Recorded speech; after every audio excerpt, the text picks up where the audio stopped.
13 minutes after 9 on 650 AM WSM and Ronnie Millsap. Who was he during this period of his career when he wasn't Ronnie Millsap? I think it was Barry White. You think it was Barry White? Yes. Yeah. Nah, too much high end for Barry White. Oh, okay. Mm-hmm. Smokey Robinson? Oh, that's a good thing to be, though. I mean, if you got to be something. He was very 80s, right, at this point. Yeah. In his career, don't you think?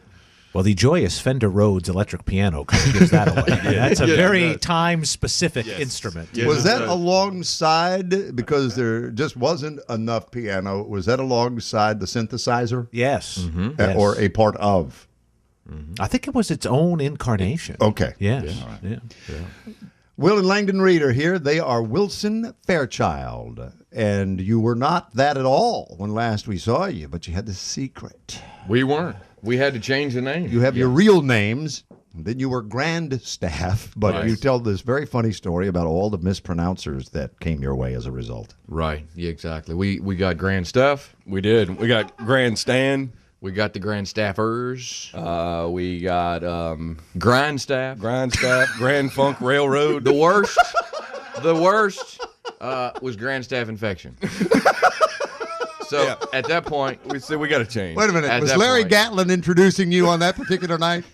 Like he will tonight at the Ryman Auditorium? Well, yeah, we'll have to wait and see. That sounds, if he's listening, he's using that one, I'll guarantee you. Yeah. So another funny little tidbit, we worked a show with George Jones in February, and Langdon and I decided to use that bit on stage talking about the name change. Well, the thing that we didn't calculate was that the 2,000 people we were in front of didn't know who we were to start with.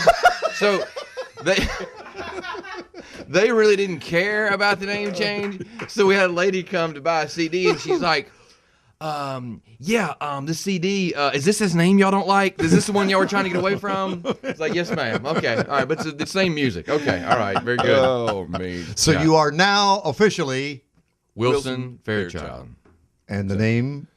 Well, that actually, Wilson is Will's middle name. Yeah. Fairchild is my middle name. We thought, it was a little bit more duo sounding. We're shaking things up a bit. And also running from the law. We thought we'd change your name for that reason. Yeah. And you can sell farm implements, heavy machinery. Yep. Sure. Hollis Chalmers, Massey Ferguson, Wilson Fairchild. Right. You know what? That would be great. We'll have our own tractor. That would be great. Yeah. Yeah. That would Either be that great. or we thought about opening up our own law firm. Wilson and Fairchild. Oh, yeah. And Associates. Yeah. Sounds Esquire. good. You have to have something about Esquire or something. whatever that means. If the music doesn't work, it'll probably be a law firm. Exactly. For sure. Yeah. Representing people in the music business, right? Right. Yeah. You got to be excited to be in town to celebrate the music. And, of course, you guys do it on stage to a certain degree every night you're out. Sure. But this night, this honor bestowed upon the Statler brothers. We are thrilled and honored to be here and are proud to say that we're best friends with our dads and our other country music fathers. Through our musical journey, Langdon and I never left town without Statler Brother music in the car. There was nothing better than driving down the road at 2 o'clock in the morning and listening to an old Statler Brothers album. When you would vacation as a family, were they able to really step out of that Statler Brothers star role and into, hey, we're the Reed family and we're on vacation wherever it is? And did you listen to the radio, or was it one of those things like, I don't want to hear music from your dads? I don't want to hear about music? No, first of all, they are the most humble guys you will ever meet. And they did a great job of always switching hats when they needed to. When they were on the road, excuse me, when they were on the road, it was all business. And then when they would come home, they put on a different hat, and it was all about the family. And our dads, they coached our t-ball teams, and they were involved in school activities, and just really small town people. And then they get on the bus and go and play in front of thousands of people in an arena. So, and I know that was kind of hard for them probably to compromise those two things, but they did it, and they did it well. And so, yeah, I'm sure it was tough for them to, change those hats when you're with your family and not in business, but they always did it and made sure that family was always first. How big is Stanton?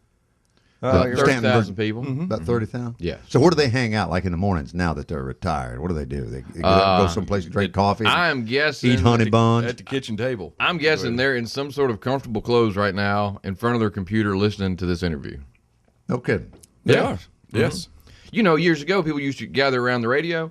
Now you have to gather around the computer, to hear the radio. But it's the same concept, isn't it? Exactly. It's just like the Waltons. They would gather around the radio. That's right. Just a different technology. That's right. Here with Wilson Fairchild, Will and Langdon Reed on 650 AM WSM. Well, let's see if this sounds familiar, all right?